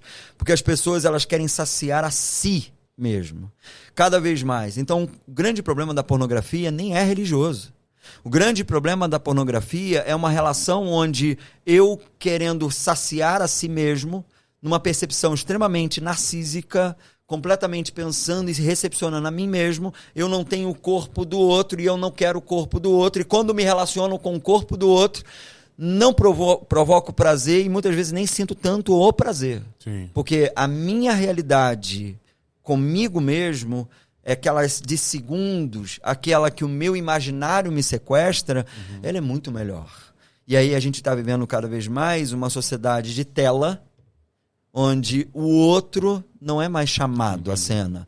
Eu não preciso mais do outro. Eu não preciso mais ir a uma biblioteca para pesquisar a enciclopédia Barça. Sim. Eu posso entrar aqui no Google e fazer a pesquisa que eu quiser. Então, fechando aquele assunto do Eros, desse sentimento. Fecha esse parênteses pra gente dos amores, estava falando sobre isso, sobre essa relação, sobre esse comportamento, dessa parte que as pessoas se perderam no Eros, no entendimento disso. Fecha suas parênteses pra gente seguir. Essa ideia do Eros, a gente precisa do outro e do corpo do outro para que a relação de amor seja saudável. Precisa acontecer.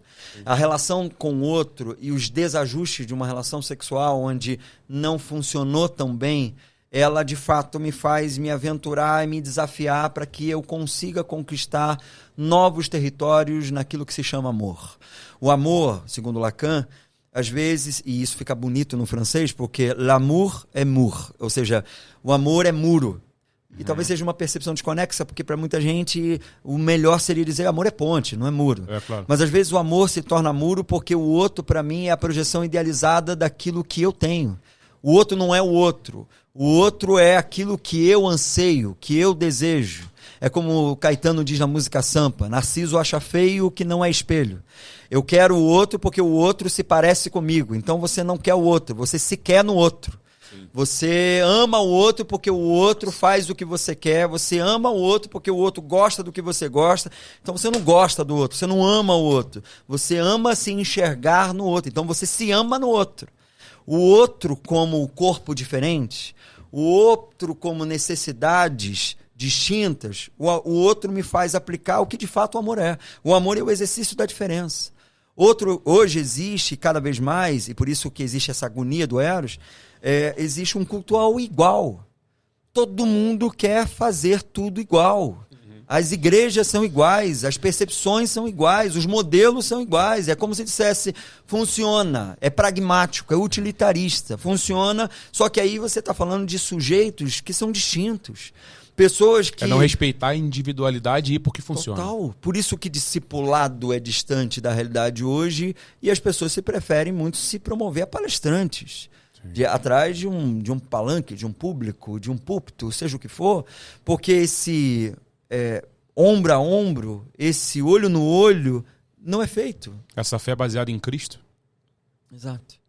Essa questão que o Cristo evoca de companhia, de Getsemane, do tipo, orem por mim, fiquem comigo, porque, cara, a angústia tá pegada, tá pesada, eu preciso de vocês aqui ao meu lado. E alguém divino pedindo ajuda no relacional. Exato. Que aí vai trazer esse assunto para a gente entrar nisso, que isso é muito forte. É a fé espiritualizada. A sua espiritualidade, ela é pautada na sua humanidade. Isso. E quem disse isso foi o próprio Cristo. Sim. E eu quero entrar nesse assunto, porque esse assunto é maravilhoso. Jesus, alguém vem e abre o caminho. Tá vindo alguém aí que é maior do que eu, João diz. Jesus diz, eu sou o caminho, a verdade e a vida. Nós falamos sobre isso em várias sessões nossas de terapia, onde as pessoas da fé, os fariseus, os judeus, perguntavam para Cristo, onde está seu templo? Onde está seu Deus, seu ídolo? Qual lugar que você vai orar, que você vai rezar, que você vai fazer o que você quiser?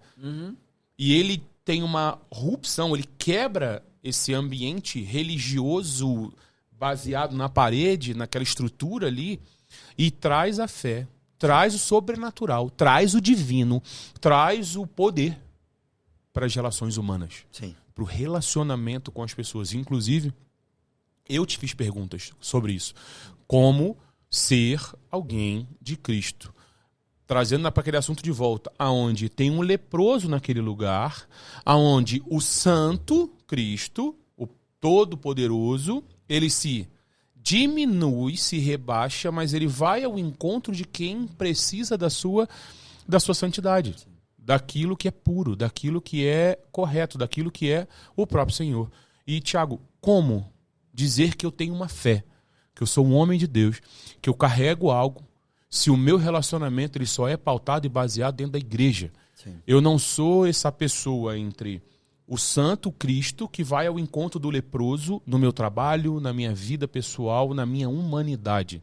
Eu não vou no aniversário de alguém que canta, que toca funk. Eu não vou no casamento de alguém que não pronuncia a mesma fé que eu. Eu não sou capaz de ir, vou trazer uma polêmica aqui, de ir num casamento de alguém que é umbandista, de alguém que é candomblessista, de alguém que é kardecista, de alguém que é católico, de alguém que é budista. Porque eu sou tão santo, sou tão perfeito, sou tão melhor, que o que eu carrego não é suficiente e eu tenho, isso é muito forte, eu tenho medo de que o leproso me contamine. Sim.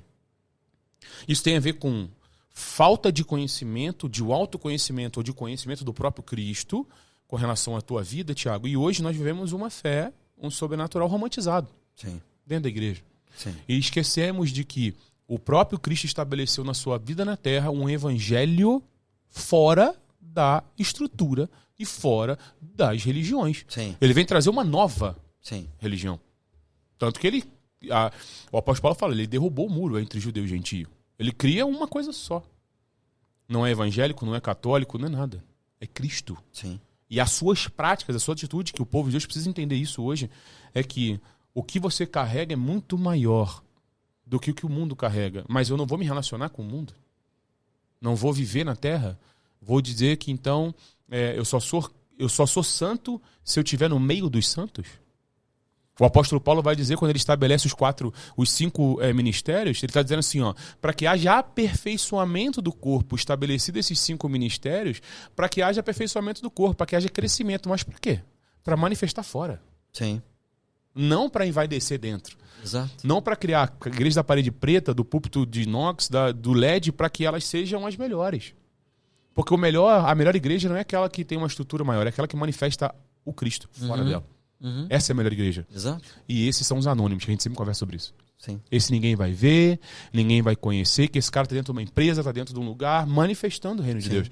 Sim. Mas ele não está em busca daquilo que funciona. Sim. Ele está indo em busca daquilo que é real. Traz pra gente, Thiago, esse entendimento da nossa fé humanizada, do nosso sobrenatural. Como você mesmo disse, o Cristo humano. Sim. Pra gente no nosso dia a dia, como que eu falo isso nos episódios, que é como ser terapeuta e cristão, como ser policial e cristão, como ser engenheiro e cristão, como ser empresário e cristão. Sim. E aí que tá o lance, parece que as pessoas têm uma identidade religiosa. A identidade religiosa que forma o indivíduo e não o seu conhecimento e a espiritualidade que transita no conhecimento do Cristo, da pessoa do Cristo. Eu vou fazer uma distinção. Claro, os pais da igreja, que foram os teólogos que conseguiram fazer os credos, e credo é necessário, porque credo significa creio, Então é importante, e muitas vezes acha que isso é um patrimônio de uma determinada denominação e não é. Então dizer, creio em Deus Pai, Todo-Poderoso, Criador dos céus e da terra, em seu Filho, seu único Filho, nosso Senhor, o qual foi concebido pelo Espírito Santo. Ou seja, isso é uma confissão de fé provocada pelos pais da igreja, que é muito importante. Por que eu estou mencionando isso? A gente precisa pegar a figura do Jesus humano e do Cristo, que é aquele que tem a divinização de todo o processo. Ele é Deus encarnado, ele é Deus entre nós. O Jesus humano é aquele que transita dentro de uma perspectiva onde todo e qualquer religioso não quer transitar. Ele vai onde as pessoas não querem ir. E ele faz o respeito que religioso não consegue realizar. Ou seja, o jovem rico chega com todo o panorama entregue de uma religiosidade pura, de uma religiosidade ilibada. Faço e pratico. Um menino que é de ouro. É um menino de futuro. Desde sempre pratico isso. Total. E aí Jesus fala assim, então, vai e mexe mais no profundo de você e vê aquilo que mais te aprisiona e se liberta disso. Ou seja, vai e vende o que tu tem e dá aos pobres. Aquilo que te prende mais, aquilo que você divinizou, aquilo que você criou um trono dentro de si, aquilo que você levantou um altar, pega isso e se desfaz disso. E aquilo foge daquilo que ele mesmo disse para Jesus. Total. Que eu faço isso, faço aquilo, Total, desde pequeno cumpro isso. Exatamente. Mas Cristo conhecia o coração, conhecia a questão da consciência. E aí Jesus provoca e ele vai embora. Ele mete o pé. Assim, não, aí o discurso ficou meio pesado. E ele nunca mais volta na Bíblia. E aí que você percebe, sabe quem é. Não existe em Jesus nenhum tipo de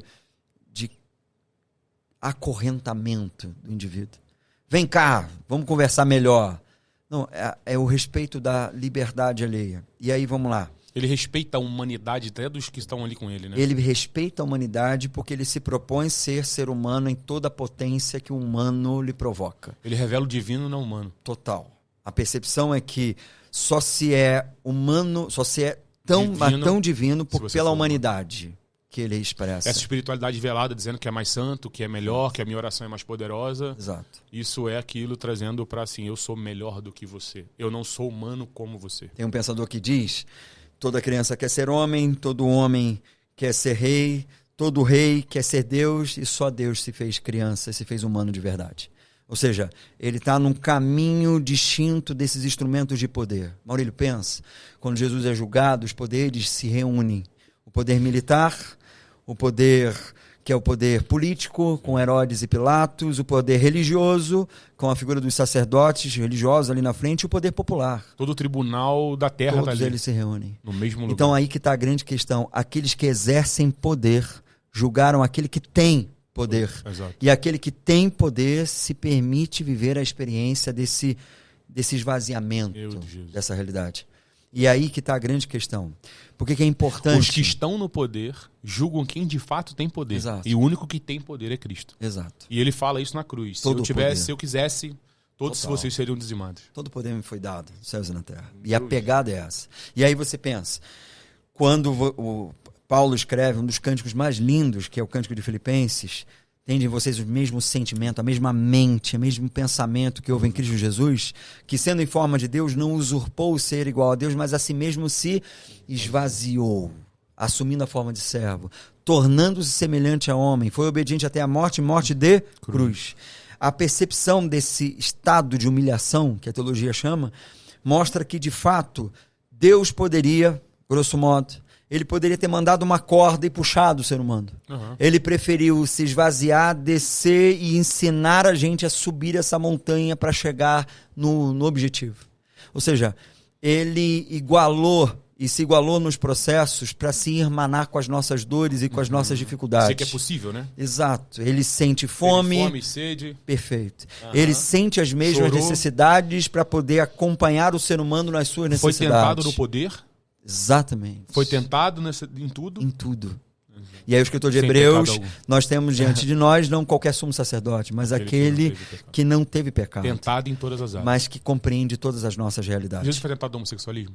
Oi? Jesus foi tentado do homossexualismo? Rapaz, se fala que foi tentado em tudo, não sei. Na bebida? Na perspectiva total. E aí que está a grande questão. Seja e no casamento, ele não casou. Seja qualquer tentação, No final das contas, Jesus é aquele que, quando você chega a ele diz para você aquilo que a gente tem aprendido a fazer. Eu sei do que você está falando. Eu passei por isso também. Não é alguém que olha de cima para baixo, como o circuito religioso ensinou, que é aquela coisa de que eu tenho tom professoral, eu vou ensinar para você como fazer. Mas ele não, ele iguala o olhar, ele iguala o tamanho. Você tem 1,60 m, eu terei 1,60 m. Você tem 1,80 m, 2 metros, eu terei 1,80 m, 2 metros. Para te olhar no olho. Sim. E nessa perspectiva do olho no olho... Mesmo sendo inalcançável em tamanho. Exato. Mas é que tá a grande questão. Que aí vem a divindade, a nossa espiritualidade precisa ser revelada na nossa humanidade. Sim, perfeito. Nosso dia a dia, nosso caminho. E esse rebaixamento, esse esvaziamento, essa auto-humilhação, esse auto-rebaixamento divino, provoca pra gente que quando eu realizo uma conversa com meu filho, eu preciso me colocar no mesmo olhar.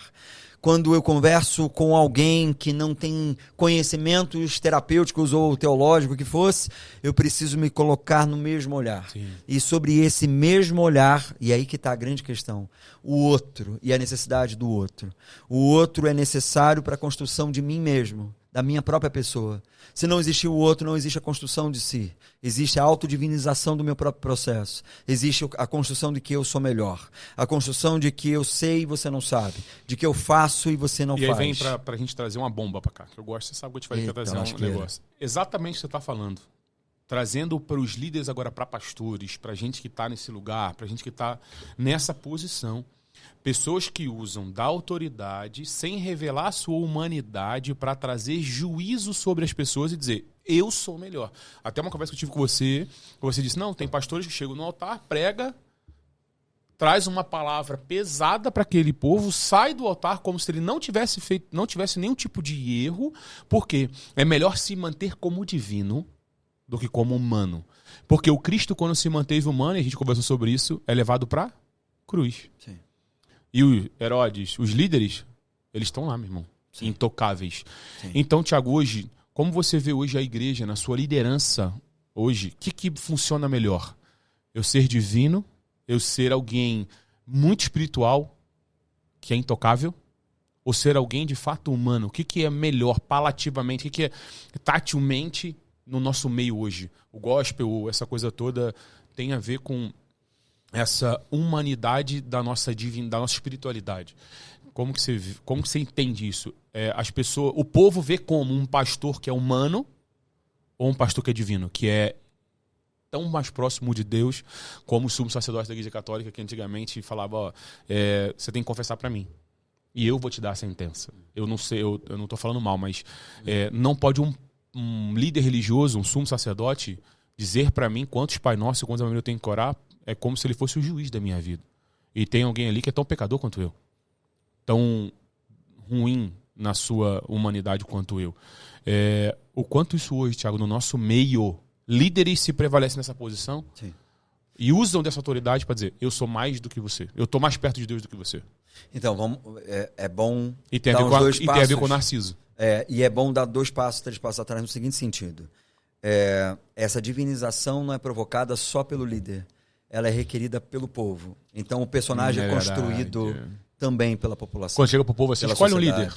Quando aquele povo pede um líder. Aí que está a grande questão. A construção ali desse personagem, ela é feita de forma modelar, gourmetizada, realizada por aqueles que estão ali sendo liderados. Então, no final das contas, e sem querer tirar lá e cá a realidade, mas no final das contas, eles são apenas o resultado de um desejo de alguém. Tanto é que é isso, quer ver? Uhum.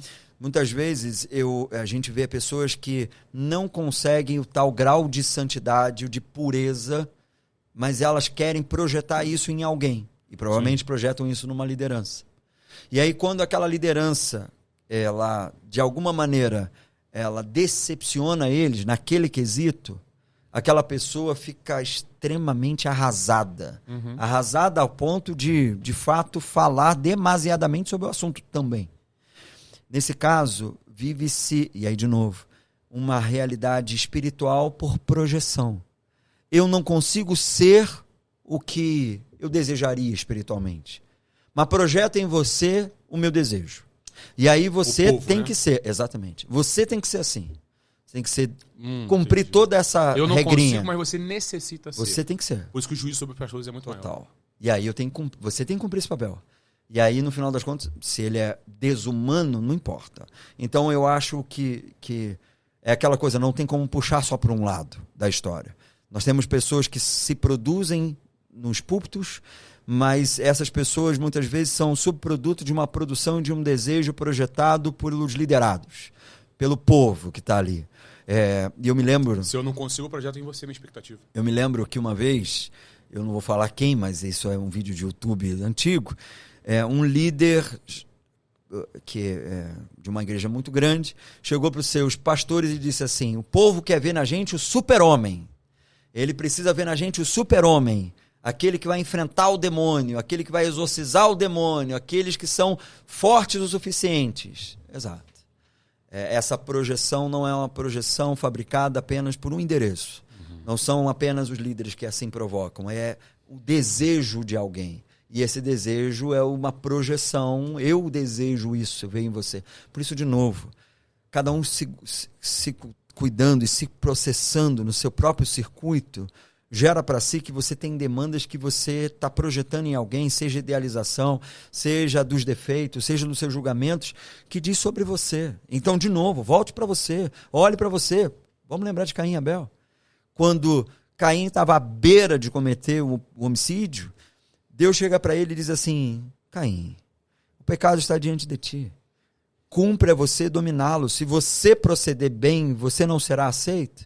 Mas desde que esse mundo é mundo, eu preciso exteriorizar o meu problema. Eu não consigo conviver com o meu problema pessoal. Eu não consigo conviver com a minha interioridade. Eu não consigo conviver com a minha consciência. E aí eu preciso exteriorizar. Exteriorizando é muito mais fácil. E aí eu mato Abel, e a gente mata tantos Abéis aí, vamos falar assim, na nossa realidade, porque eles são apenas a conjuntura da minha exteriorização do meu problema. Da minha fraqueza, né? E aí Abel morreu. E no final das contas, Abel morreu até hoje. E morre até hoje, porque eu preciso exteriorizar. Eu preciso dizer que meu problema não está em mim. Porque Deus disse isso para Caim. Cara, e aí pensar, cara, que tudo, isso que é mais louco de imaginar, que o primeiro homicídio acontece depois de um culto, pô. Depois de uma realidade, de uma liturgia religiosa mal cedida de um lado, onde o camarada não foi recepcionado do jeito que ele imaginava. Ele levantou um momento de adoração e não foi ovacionado do jeito que pensava que deveria, da performance dele, de novo, a performática, da performance dele. E aí, depois do culto, ele diz assim: já sei, o meu problema e meu inferno são os outros. Eu vou matar esse cara. Matei o cara, resolveu o meu problema. Fazemos isso até hoje. A exteriorização. A gente precisa exteriorizar. E aí, de novo, a adúltera é a exteriorização. O leproso é a minha exteriorização. O meu julgamento sobre alguém é a exteriorização. O próprio julgamento de Cristo. Toda a percepção, exato. É tudo exteriorização. Porque eu preciso, e aí foi bom você falar, eu preciso do bode expiatório. O bode expiatório é um mecanismo utilizado pela sociedade e as sociedades desde sempre. E o bode expiatório, ele cumpre um papel social e da psique muito importante. Se pensar e fazer uma realidade, assim, uma análise fria.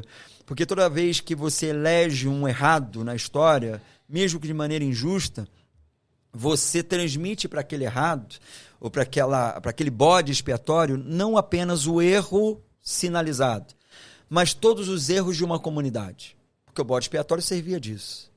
Vai lá o sumo sacerdote, transfere o erro, nesse aspecto assim, mais corriqueiro, transfere o erro, e aí o bode vai ser sacrificado com o pecado de todo mundo. Do Velho Testamento. No final das contas, esse bode expiatório, ele cumpre, como eu disse, o papel social, porque em todas as sociedades, seja nórdica, a gente continua matando o bode, transferindo nosso pecado para os outros e botando as pessoas no lugar do bode e dizendo que nós somos... E aí você, cumprindo o papel... Mecanismo vitimário, não vitimista, não confunda. O mecanismo vitimário que serve-se do bode expiatório, se eu anulo, julgo, penalizo alguém, eu consigo instaurar uma certa ordem social. Aquela ordem social acontece. Tem prazo, mas acontece. Jesus resolveu isso. Claro. Quando foi um bode analisando só aquele momento. Sim. Resolveu o problema, porque o povo parou de gritar. A diferença é que o dele seria eterno e seria o sacrifício perfeito. Lógico. E aí, mas isso é muito. Mas a prática do bode expiatório está acontecendo ali. Sim. Tanto é que é isso que Caifás diz. é melhor que um pereça do que toda a sociedade, todo o povo. Então ele cumpre um papel que socialmente, e não só judaico, é em todas as sociedades. Sempre que se percebia alguém que nasceu com defeito, ou alguém que errou em alguma coisa, colocava-se a pessoa em sacrifício, penalizava aquela pessoa, ela carregava aquilo, uma ordem social era instaurada. Tratava-se o problema de cada um? Lógico que não, pô. Você não trata o problema de cada um, mas você exterioriza uma realidade. Caim mata Abel. Mesmo então hoje pra gente ir pro fim, sim, e nosso tempo infelizmente está acabando, eu quero que você comente aqui embaixo desse vídeo se você quer o episódio 2 com o Thiago. Eita. Se você quer estar aqui de novo com esse homem, eu falei para ele que 2 horas seria muito pouco, porque a gente tem muito assunto para falar. Na verdade, hoje nós estamos fazendo o seguinte, temos a consciência de que o sumo sacerdote foi sacrificado, o Cordeiro perfeito, que tirou o pecado do mundo, porém, nós, na nossa prática, no dia a dia, continuamos colocando, sim, pessoas como nosso sacrifício de pecado. Sim. Colocando culpa nela e dizendo, sim, vai. O serviço do mecanismo vitimário continua em alto e bom som, de forma caudalosa. Ecoando e total, escandalosamente. Assim, e aí por isso que a gente precisa, por isso que as pessoas, por isso que Big Brother é uma parada muito, sabe? Tá em alta aí agora. E aí a galera olha pro Big Brother e começa a penalizar aquela outra pessoa, sim, que cometeu o erro e cai de cima e por erros que você mesmo comete, né? Exato. A gente precisa, a sociedade que não conversa consigo, que não se percebe. Isso serve pro teu casamento. Exato. Casamento, empresa, sua vida familiar, seus filhos, seu líder religioso. Você precisa ter a consciência de que não transfere os seus pecados para alguém, coloca essa pessoa no lugar de juízo. Exato. E aqui eu caminho para um lugar, eu preciso fazer 2 perguntas para encerrar. Eita, vai. Só pro Thiago. Manda. Não é mais o teólogo, não é mais o pastor, não é mais o terapeuta, não é mais o psicanalista, é o Thiago. Quem é o Thiago pelo Thiago? Rapaz, vai ser de frente com o Gabi. À frente com o Maurílio. À frente com o Maurílio. Quem é o Thiago pelo Thiago? Em poucas palavras. Você tem 2 minutos para falar. Cara, entre erros, mais erros do que acertos, a tentativa de ser humano, e humano de verdade. De viver essa experiência de ser humano de verdade. Não se pautando em justificativas, mas entendendo aquilo que um pensador romano, para mim, falou uma coisa que é muito consciente. Sou humano e nada do que é humano me assombra. Não tem aquela boca aberta do tipo... Uhum. E aí eu tô nessa tentativa de ser humano, e ser humano com uma referência específica, a pessoa de Jesus. Por isso, quando eu disse para você que ele é a chave interpretativa... Eu leio e gosto muito de vários autores, mas só tem um que tem a capacidade, a possibilidade e a permissão de me ler, e é ele. E só consigo ler a partir dele. É ele, por meio dele, para ele. E toda essa perspectiva de vinda, de procedência, de subsistência, de convergência, que é baseada no Cristo, é aquilo que eu tento medir a minha vida. Então, ou seja, eu posso ser o Pedro que muitas vezes chegou e disse, quem é esse? Não sei o que você está falando. Sim.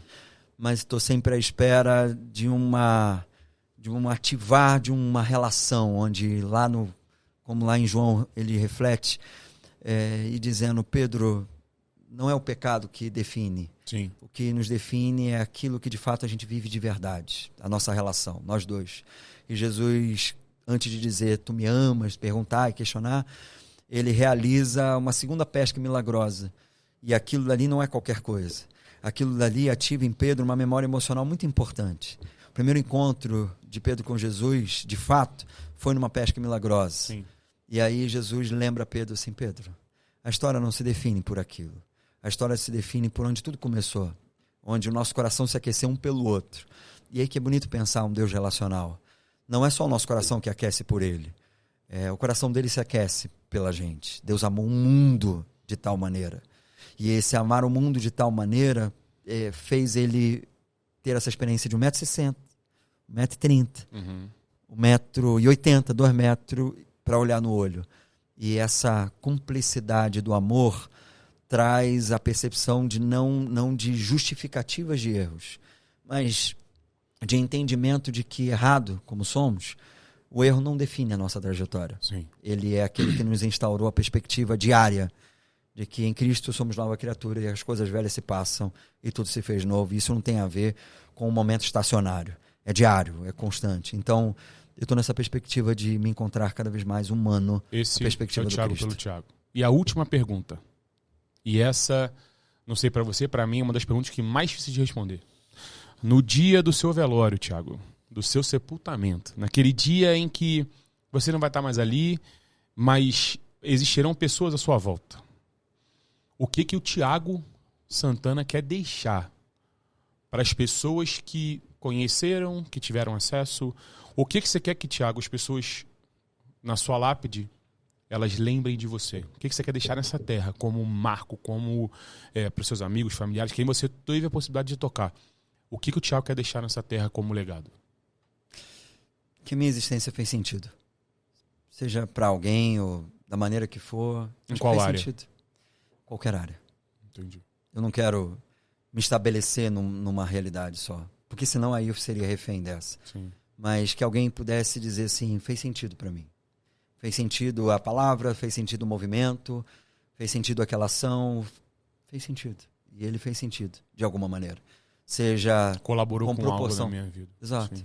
Porque aí que está a grande questão, quando eu penso que recepcionando o sentido, que é ele, o Cristo, o sentido da vida está em dar sentido à vida de pessoas. E é isso.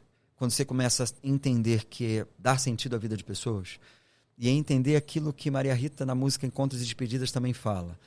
Tem gente que vem para ficar, tem gente que vai para nunca mais, tem gente que vem e olha, e não ficar aprisionado aos olhares e validações, mas no sentido de que quem ficou, ficou, quem foi porque e tinha tá tudo que bem por ir e a isso. vida segue. Sim. Fez sentido no tempo, no espaço, numa geografia. Fez sentido. Fez sentido. É isso que você deixaria na tua lápide. Se fosse possível. Sim. Alguém pudesse escrever assim, esse cara fez sentido de alguma maneira. E ponto. Nós conseguimos, nesse tempo, alugar um apartamento na tua cabeça. Que tempo? Eu acho que a gente pode fazer o 2. Eita. O 3, o 4 e o 5. Agora, Thiagão, vamos deixar pro meio ali, ó. Aquela câmera do meio, um recado para as pessoas que estão nos ouvindo. Deixar você falar depois e eu encerro. Beleza. Um recado curto. Curto. Tentar, né? Tu já viu aqui. Então, diante da vida, que você seja humano o suficiente para ter um espelho desconfortável e que você não fuja dele, que você se reconheça cada vez mais, porque, como a gente disse aqui, você tem muito mais trabalho dentro de si do que na exterioridade, tornando pessoas vítimas da sua existência. Meu Deus. Esse foi o A Frente Podcast com o Thiago Santana. Aqui embaixo vai estar a rede social do Thiago. Entre em contato com ele, se quiser falar com ele, marcar uma consulta, marcar uma terapia. Esse cara vai alugar, não é um apartamento não, é um prédio na tua cabeça. Esse foi o A Frente Podcast com o Thiago Santana. Deus abençoe você. Comenta, curte, compartilha, envia pra todo mundo esse vídeo porque ele precisa de você no nosso canal. Segue a gente aí no canal. Deus abençoe. Tamo junto.